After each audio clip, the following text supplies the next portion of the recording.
এ বিষয়ে বিস্তারিত জানাতে পটুয়াখালী থেকে সরাসরি যুক্ত রয়েছেন সহকর্মী মোহাম্মদ ইমরান। ইমরান, জেলায় আজ তাপমাত্রা কত রেকর্ড করা হয়েছে? তীব্র তাপপ্রবাহের কারণে জনজীবনে কি ধরনের প্রভাব পড়েছে, কৃষিতে কি ধরনের প্রভাব পড়েছে এবং সেখানে রোগ ব্যাধি আক্রান্ত হচ্ছেন কেমন?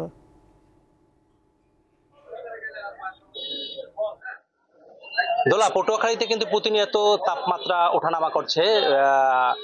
তবে জলীয় বাষ্পের আধিক্য কিন্তু বিরাজ করছে, যার কারণে গরম বেশি অনুভূত হচ্ছে। গতকাল কিন্তু পটুয়াখালী জেলার কলাপাড়া উপজেলায় 37.5 ডিগ্রি সেলসিয়াস তাপমাত্রা রেকর্ড করেছে খেপুপাড়া আবহাওয়া অফিস। তো তীব্র গরমে কিন্তু দিশেহারা হয়ে পড়েছে নিম্ন আয়ের খেটে খাওয়া মানুষ। সাধারণ মানুষের মাঝে কিন্তু আমরা এক ধরনের বিরক্তির যে ছাপ সেটি কিন্তু লক্ষ্য করেছি। এই তীব্র গরমের কারণে বিশেষ করে যে সকল রিক্সাওয়ালা শ্রমজীবী মানুষ রয়েছে তারা কিন্তু অনেকটা বেকায়দা পড়েছেন এবং প্রখর রোদের কারণে কিন্তু ক্ষতির মুখে পড়েছেন কৃষকরা। বিশেষ করে বর্তমানে কিন্তু বড় চাষ চলছে এবং সবজি চাষ চলছে। এই সকল সবজি চাষিরা কিন্তু অনেকটা ইতিমধ্যে ক্ষতির মুখে পড়েছেন।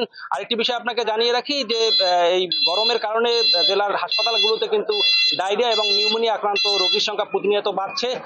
গত 24 ঘন্টায় জেলায় কিন্তু 110 জন ডায়রিয়া আক্রান্ত হয়েছেন এবং গত এক সপ্তাহে কিন্তু 880 জন রোগী ডায়রিয়ায় আক্রান্ত হয়েছেন। অনেকে কিন্তু হাসপাতালের সিট না পেয়ে হাসপাতালের মেঝে এবং করিডোরে কিন্তু তারা চিকিৎসা নিচ্ছেন।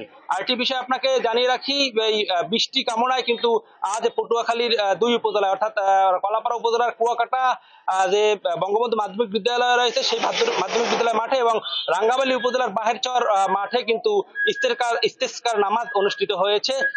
এই নামাজে কিন্তু ধর্মপ্রাণ মুসল্লিরা বৃষ্টি কামনা করছেন। আমরা আসলে গরম থেকে বাঁচতে আসলে করণীয় বিষয়ে যে এখানকার যে চিকিৎসকরা রয়েছে তাদের সঙ্গে কথা বলেছি। তারা যেটা জানিয়েছেন যে সকাল 10টা থেকে দুপুর 4টা পর্যন্ত ঘরের বাইরে বের না হওয়ার নির্দেশ দিয়েছেন এবং তরমুজ এবং বাঙ্গি না খাওয়ার কিন্তু তরমুজ এবং বাঙ্গি সহ বাইরের খাবার কিন্তু না খাওয়ার পরামর্শ কিন্তু তারা দিয়েছেন। তো দোলা, আসলে পটুয়াখালী থেকে আমার কাছে এই ছিল সর্বশেষ।